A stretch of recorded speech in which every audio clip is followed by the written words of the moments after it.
कौम लूत जिन्होंने ऐसी बुराई को इजाद किया जो उनसे पहले दुनिया में किसी कौम ने ना की थी, ऐसी बदकारी जिसकी मिसाल तारीख में कहीं नहीं मिलती। इस कौम ने ऐसा क्या काम किया था और उनका क्या अंजाम हुआ। हजरत लूत अलैहिस्सलाम अल्लाह के एक बरगजीदा नबी थे। आपके वालिद का नाम हारान था जो ताबिश के बेटे थे। आपकी पैदाइश इराक के कदीम शहर अर में हुई और उस शहर में इब्राहिम अलैहिस्सलाम का मस्कन था। दरअसल लूत अलैहिस्सलाम के वालिद हारान हजरत इब्राहिम के सगे भाई थे, यानी हजरत लूत अलैहिस्सलाम के वालिद हजरत इब्राहिम के भतीजे थे। चूंकि हजरत लूत अलैहिस्सलाम के वालिद उनके बचपन में ही इंतकाल कर चुके थे, लिहाजा हजरत लूत को हजरत इब्राहिम अलैहिस्सलाम ने बेटा बनाकर पाला था। आप हजरत इब्राहिम पर सबसे पहले ईमान लाने वालों में शामिल हैं। आप हजरत इब्राहिम अलैहिस्सलाम के जमाने में अहले सदोम की रहनुमाई के लिए नबूवत के मनसब पर फाइज हुए। हजरत लूत के बहुत सारे मौजूदात हैं। आप जिस वक्त बारिश के लिए दुआ करते थे तो आसमान बादलों से भर जाता और खूब बारिश होती थी। हजरत लूत अलैहिस्सलाम जिस पत्थर पर सर रख कर सोते थे उस पत्थर पर आपके सर मुबारक का निशान बन जाता था। सदूम वो इलाका था जहाँ लूत अलैहिस्सलाम महबूस फरमाए गए थे। सदूम के आसपास 5 निहायत खूबसूरत शहर आबाद थे जिनमें हर एक की आबादी 1 लाख से ज्यादा थी। ये इलाके निहायत सरसब्ज़ और शादाब और कुदरत की फ्याजी का हसीन शाहकार था। यहाँ बागात की कसरत थी, लहलहाती खेतियां यहाँ की जरूरियात से ज्यादा थी। उर्दन, शाम और इसराइल के दरमियान बसा हुआ ये इलाका निहायत ही जरखेज था। वहाँ तरह तरह के अनाज, फल, मेवे बकसरत पैदा होते थे। यही वजह थी कि आसपास की बस्तियों के लोग अपनी मुआशी और ग़ज़ाई जरूरियात के लिए इन बस्तियों की तरफ आते, मगर ये बात अहले सदोम के लोगों को बिल्कुल भी पसंद न थी। उनके ख्याल में उनकी बस्तियों में पैदा होने वाले फलों, अनाज और सब्जियों पर सिर्फ उनका ही हक था। वो नहीं चाहते थे कि दूसरी बस्तियों के लोग उनके इलाके में आए। एक दिन सदूम के लोग इस बात पर गौर फिक्र कर रहे थे कि बाहर से आने वाले लोगों को यहाँ आने से आखिर कैसे रोका जाए। एक बुजुर्ग की शक्ल में इब्लीस उनकी महफिल में आया और कहा कि अगर तुम उनसे पीछा छुड़ाना चाहते हो तो मेरे कहने पर अमल करो। उस अजनबी बुजुर्ग की बात लोगों ने बहुत तवज्जो से सुनी और इब्लीस ने कहा, बाकी बात मैं कल बताऊंगा। दूसरे दिन की इब्लीस एक खूबसूरत जवान लड़के के भेष में आया और उन्हें अपनी औरतों की बजाय मर्दों के साथ फेले बदकार करना सिखाया। इब्लीस ने कहा कि अगर तुम इन बस्तियों के लोगों से निजात चाहते हो जो तुम्हारी बस्ती में आ जाते हैं तो ऐसा करो कि जब भी कोई शख्स तुम्हारे इलाके में आए तो तुम लोग जबरदस्ती उसके साथ अपनी ख्वाहिश पूरी करो। इस तरह ये लोग इस बस्ती में आना छोड़ देंगे। अपनी नफसानी ख्वाहिशात के लिए मर्दों से बदफेली इस कौम का दस्तूर बन गया था। यहाँ भी यही आम हो गई थी। हुक्मरान, सरदार, रऊसा, हर तबके में घर घर ये अमल फैल गया था। भरी महफिल में ये लोग इस फाशी के इस काम को करके खुश होते थे। कोई भी महफिल इस काम के बगैर अधूरी समझी जाती थी। खासकर मुसाफिरों में से कोई खूबसूरत लड़का होता तो ये लोग उसे अपना शिकार बना लेते। तलूमात में लिखा है कि अहले सदोम अपनी रोजमर्रा की जिंदगी में सख्त, जालिम, धोखेबाज और बदमुआमला थे। कोई मुसाफिर उनके इलाके से बखैरियत नहीं गुजर सकता था। कोई गरीब उनकी बस्तियों से रोटी का एक टुकड़ा न पा सकता था। कई मरतबा ऐसा होता था कि बाहर का आदमी उनके इलाके में पहुंचकर फाकों से मर जाता था और ये लोग उसके कपड़े उतारकर उसकी लाश को बरहना दफन कर देते। अपनी वादी को उन्होंने एक बाग बना रखा था जिसका सिलसिला मीलों तक फैला हुआ था। इस बाग में वो इंतहाई बेहयाई के साथ इलानियां बदकारियां करते थे। हजरत लूत अलैहिस्सलाम ने उन्हें तौहीद की दावत दी और बदकारी के इस घिनौने अमल से तौबा करने का हुक्म दिया। हजरत लूत ने कहा कि तुम ये क्यों करते हो? क्या तुम औरतों को छोड़कर लज्जत हासिल करने के लिए मर्दों की तरफ माइल होते हो? हकीकत यह है कि तुम अहमक हो।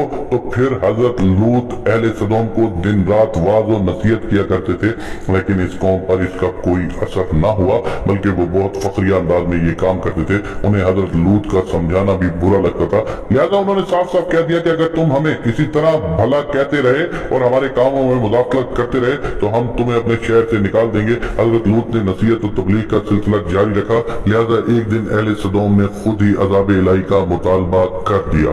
अल्लाह ताला ने अब तक उनके इस बदतरीन अमल, फाशी और बदकारी के बावजूद ढील दे रखी थी, लेकिन जब उन्होंने हजरत लूत अलैहिस्सलाम से एक दिन कहा कि अगर तुम सच्चे हो तो हम पर अजाब ले आओ, लिहाजा उन पर अजाब इलाही का फैसला हो गया।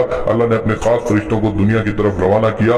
ये फरिश्ते दरअसल हजरत मिकाईल अलैहिस्सलाम, जिब्राईल अलैहिस्सलाम और इसराफील अलैहिस्सलाम थे। फिर ये फरिश्ते हजरत लूत अलैहिस्सलाम के घर तशरीफ ले आए। हजरत लूत ने जब इन खूबसूरत नौउमर लड़कों को देखा तो सख्त घबराहट और परेशानी में मुब्तला हो गए। उन्हें ये खतरा महसूस होने लगा कि अगर उनकी कौम के लोगों ने इन्हें देख लिया तो न जाने वो इनके साथ क्या सलूक करेंगे। हजरत लूत की बीवी का नाम वाइला था। उसने आप पर ईमान नहीं लाया था और वो दरअसल मुनाफिका थी। वो काफिरों के साथ थी, लिहाजा उसने जाकर अहले सदूम को ये खबर दी कि लूत के घर दो नौजवान लड़के मेहमान ठहरे हुए हैं। ये सुनकर बस्ती वाले दौड़ते हुए हजरत लूत के घर पहुंचे। हजरत लूत ने कहा कि अल्लाह से डरो, मुझे मेरे मेहमानों के सामने रुस्वा ना करो। क्या तुम में से कोई भी शाइस्ता आदमी नहीं? हजरत लूत अलैहिस्सलाम की बात सुनकर वो लोग बोले, तुम बखूबी वाकिफ हो जो हमारी असल चाहत है, इससे तुम बखूबी वाकिफ हो। कौम लूत के इस शर्मसार जवाब से अंदाजा लगाया जा सकता है कि वो फेले बद में किस हद तक मुब्तला हो चुके थे। जब हजरत लूत अलैहिस्सलाम की कौम उनके घर की तरफ दौड़ती हुई आई तो हजरत लूत ने घर के दरवाजे बंद कर दिए और उन नौजवानों को एक कमरे में छुपा दिया। उन बदकार लोगों ने आपके घर का घेराव किया हुआ था और उनमें से कुछ घर की दीवार पर भी चढ़ने की कोशिश कर रहे थे। हजरत लूत अलैहिस्सलाम अपने मेहमानों की इज्जत के ख्याल से बहुत ज्यादा घबराए हुए थे। फरिश्ते ये सब मंजर देख रहे थे। जब उन्होंने हजरत लूत अलैहिस्सलाम की बेबसी और परेशानी का ये आलम देखा तो हकीकत से पर्दा उठाते हुए यूं फरमाया, ऐ लूत, हम तुम्हारे रब के भेजे हुए फरिश्ते हैं। ये लोग हरगिज तुम तक नहीं पहुंच सकेंगे।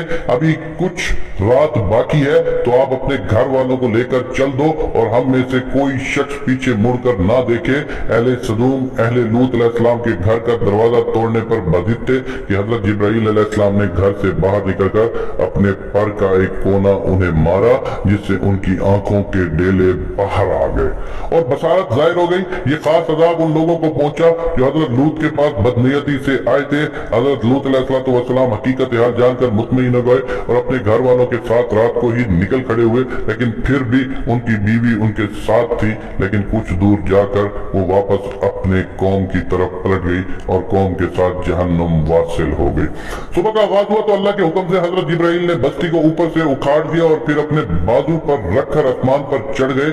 यहाँ तक कि आसमान वालों ने बस्ती के कुत्ते के भौंकने और मुर्गों के बोलने की आवाजें सुनी। फिर उस बस्ती को जमीन पर दे मारा, जिसके बाद उन पर पत्थरों की बारिश हुई। हर पत्थर पर मरने वाले का नाम लिखा हुआ था।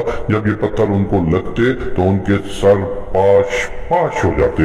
सुबह सवेरे शुरू होने वाला ये अजाब इशराक तक पूरी बस्ती को निस्तो नाबूद कर चुका था। कौम लूत की इन खूबसूरत बस्तियों को अल्लाह ने एक इंतहाई बदबूदार और स्याह जेल में तब्दील कर दिया, जिसके पानी से रहती दुनिया तक कोई फायदा नहीं उठाया जा सकता। समंदर के इस हिस्से में कोई जानदार मछली, मेंढक वगैरह जिंदा नहीं रह सकती, इसलिए इसे डेड सी यानी बहरे मुर्दार कहा जाता है, जो इसराइल और उर्दन के दरमियान वाक़ है। माहिरीन आसार ने 10 सालों की तहकीक और जुस्तजू के बाद इस तबाहशुदा शहर को दरियाफ्त किया। तहकीकात से पता चला था कि इस शहर में जिंदगी बिल्कुल खत्म हो चुकी है। शहर के रास्ते और खंडरात को देखकर आर्कियोलॉजिस्ट ने यह अंदाजा लगाया था कि जब ये शहर तबाह हुआ तो उस वक्त लोग रोजमर्रा के मामूलात और कामों में मशगूल थे और यहाँ जिंदगी अचानक खत्म हो गई। अहले सदूम जिन्हें पत्थर बना दिया गया था, उनके बुत अभी तक बहरा मुर्दार के पास मौजूद है, जो लोगों के लिए एक इबरत है। आज यूरोपीय ममालिक में इंसानी आजादी के नाम पर इस बदकारी की इजाजत दी जाती है और इस फैश अमल को बात से फख्र समझा जाता है, मगर हकीकत यह है कि हम जिन्स परस्ती बिल्कुल फितरत के खिलाफ है, जिससे इंसानी मुआशरा तबाह बर्बाद हो जाता है। रिवायतों के मुताबिक एक मरतबा हजरत सुलेमान अलैहिस्सलाम ने शैतान से पूछा कि अल्लाह के नजदीक सबसे बदतरीन अमल क्या है। इब्लीस बोला, जब मर्द मर्द से बदफेली करे और औरत औरत से ख्वाहिश पूरी करे। हजरत इब्ने अब्बास से रिवायत है कि रसूलुल्लाह सल्लल्लाहु अलैहि वसल्लम ने फरमाया कि उस शख्स पर अल्लाह पाक की लानत हो जो कौम लूत वाला अमल कर